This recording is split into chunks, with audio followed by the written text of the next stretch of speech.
parei de comprar fundos imobiliários. Quer entender o porquê?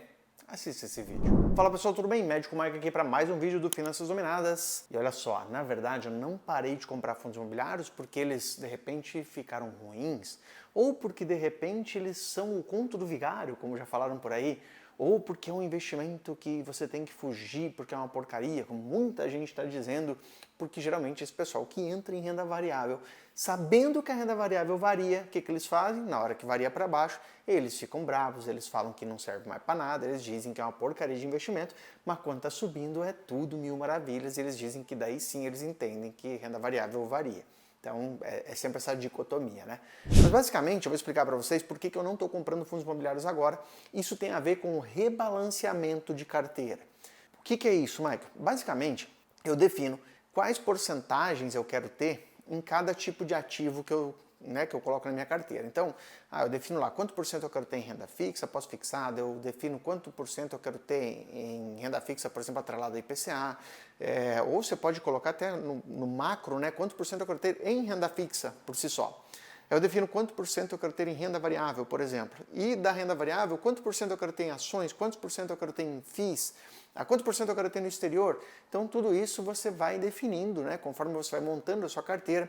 E eu sempre comento que isso também não precisa estar escrito em pedra, né? Uma vez que você começa a investir, você às vezes não tem tanta experiência, você eventualmente quer ter uma carteira muito mais de renda fixa do que de renda variável. Conforme vai passando o tempo, você começa a enxergar que talvez para você, para o seu perfil, para o seu nível de conhecimento que você está agora, vale mais a pena ter um pouquinho mais de renda variável e ir aumentando aos poucos essa posição na sua carteira. Tá? Então isso você vai com o tempo modificando. Mas é muito importante que quando você comece a investir, que você tenha pelo menos um norte de quanto você quer ter de cada tipo de ativo, porque isso é que vai guiar os seus investimentos, os seus aportes, na hora que chegar lá o seu dinheiro, você for aportar e você saber onde é que você vai aportar. E isso o rebalanceamento faz para você, tá? Então vamos lá. Por que eu falei dos fundos imobiliários? Por que eu parei de aportar? Se você olhar, tem um gráfico aqui que mostra que o IFIX ele vinha, o IFIX é o índice, tá?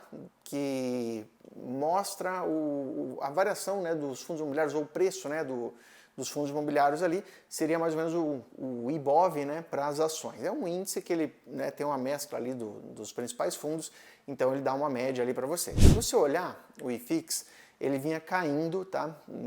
Vem caindo desde o ano passado, então vinha passando por períodos ruins. Isso fez com que muita gente começasse a falar mal dos fundos imobiliários, né? Falar que não serve para nada, que é engana trouxa, não sei o que lá. E no fundo, os fundos imobiliários, no fundo, esse tipo de investimento, ele basicamente é mais para ele te gerar uma renda mensal, para que você possa reinvestir essa renda mensal e você tenha cada vez mais cotas e cada vez mais renda, tá? É como se fosse um aluguel, né? Você tem ali o fundo imobiliário de papel, vamos dizer assim, ele tem ali um galpão logístico. Então ele vai alugar para empresas esses galpões e essa empresa vai pagar para eles, você vai receber uma parte disso de aluguel todo mês, de acordo com quantas cotas você tem. Se você, cada vez que recebe aluguel, você compra mais cotas, significa que no próximo mês você vai receber mais, e assim por diante. No final do tempo, isso vai criando uma bola de neve. Então é mais interessante, e isso vale para ações de dividendos também, né, que você consiga comprar mais barato, porque quanto mais barato ele tiver, mais cotas você consegue comprar e, consequentemente, a sua renda mensal vai aumentar. Os fundos imobiliários eles são muito impactados pela taxa de juros. Com uma taxa de juro alta que a gente tem hoje, né, uma Selic é 13,75%, estamos falando agora em abril, né, de 2023, então os fundos imobiliários realmente eles foram impactados. E você vê hoje muito fundo imobiliário vendendo a cotações muito mais baratas do que ele tinha 2 anos atrás, por exemplo. Mas basicamente, né, por que eu parei de investir? Justamente porque que aconteceu. Se você olha o gráfico ali, você vê que foi caindo. Cada vez que ia caindo, eu olhava lá na minha planilha de rebalanceamento e eu via, poxa, fundo imobiliário está para trás no que eu quero. Então eu reinvestia ali para tentar equilibrar. Passava outro mês, caía de novo. Eu olhava, está para trás, vamos então colocar nele porque está caindo. Olhava outro mês, caía de novo, então ia colocando ali. Isso então é a forma de eu ir rebalanceando, porque se eu queria ter esse patamar aqui de fundos imobiliários e todo mês ele estava caindo, eu ia lá e colocava mais nele. Diferente, por exemplo, sei lá, vamos dizer, ações do exterior, de repente, que subiu as ações que eu tinha, então, né, se subiu, ficou mais caro, eu não ia colocar nela, eu ia colocar naquilo que estava mais para baixo. Mas basicamente, se você olhar o que aconteceu da metade de março até agora, metade de abril, olha que subiu bastante o IFIX ali, né? Então ele teve um aumento. Com isso, o que aconteceu? Então eu estava comprando sempre ali naquela queda, caía eu comprava mais, caía eu comprava mais. Agora essa pequena variação para cima aqui do IFIX já fez com que o montante total que eu tinha, né, e a porcentagem então dos fundos imobiliários da minha carteira global, ela acabasse ficando mais alta.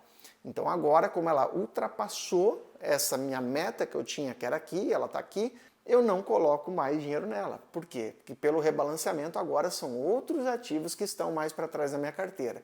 E o que eu fiz? Hoje eu fui fazer um aporte justamente de uns dividendos que eu recebi. Eu estava com uns 14 mil ali na conta da corretora que eu recebi de dividendos esse mês, ainda tem mais para cair, mas eu peguei uns 10 mil e pouco aí desses investimentos e eu fui para que eu queria reinvestir. Aí eu fui olhar lá na minha carteira, o que estava mais para trás eram ativos dolarizados, era dinheiro no exterior, né?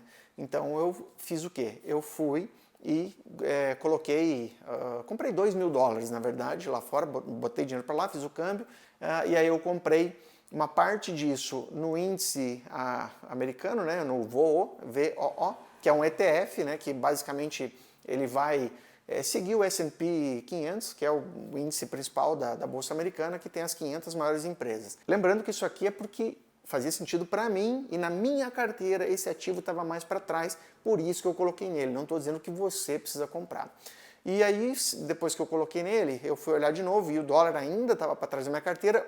Um motivo também, por quê? Porque o dólar caiu esses últimos dias, né? Então foi, o dólar estava em 5,50, sei lá, 5,60, ele foi caindo, chegou a bater 4,90. O que acontece? Pelo rebalanceamento, como o dólar agora está mais barato, a minha planilha manda eu comprar ativos em dólar. Então você entende que isso daí, esse tipo de rebalanceamento, ele evita com que você compre as coisas que estão hypadas, que estão lá em cima, que todo mundo naquela euforia comprando.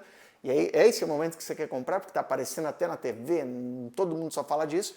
E nesses momentos é quando a minha planilha fala, calma, não compra aqui, porque já ultrapassou o que você queria, compra aqui que está mais baixo.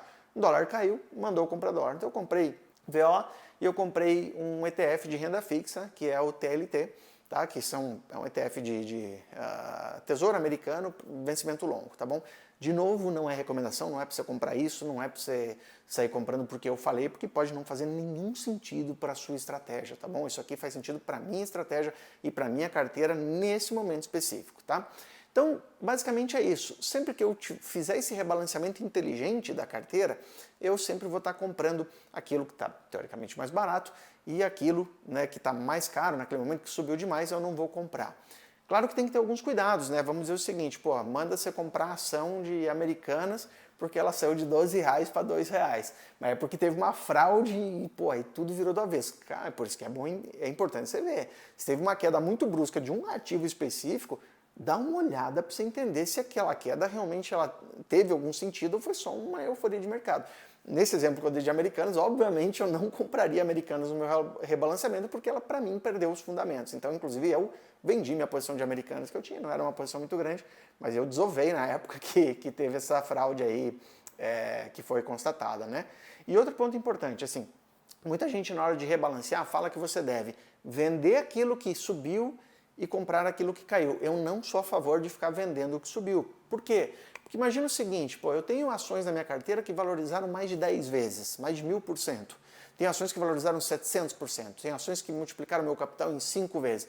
Imagina se eu lá, inicialmente, pensasse assim, não, então tem que vender o que subiu. Na primeira subida dessas ações, eu já, beleza, vendi para embolsar o lucro. E eu teria visto a ação subir mais 5, 10 vezes, eu teria perdido todo esse rally de alta.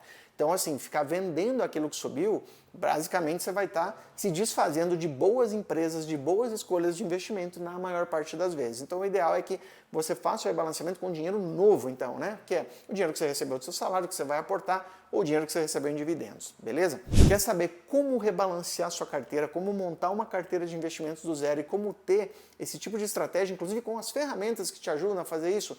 Finanças Dominadas, o melhor curso de inteligência financeira e investimentos para médicos do Brasil. Tem um link aqui embaixo que tem um formulário. Se você preencher esse formulário e você fizer parte do perfil que a gente quer para os nossos alunos, a nossa equipe vai entrar em contato para te passar mais detalhes de como funciona, os valores e tudo mais. Não esquece de se inscrever se você ainda não está inscrito no canal, deixa o seu like aqui e compartilha isso aqui para outros amigos, médicos, médicas que possam se interessar nesse conteúdo. Isso ajuda bastante a gente aqui. Beijão e até a próxima.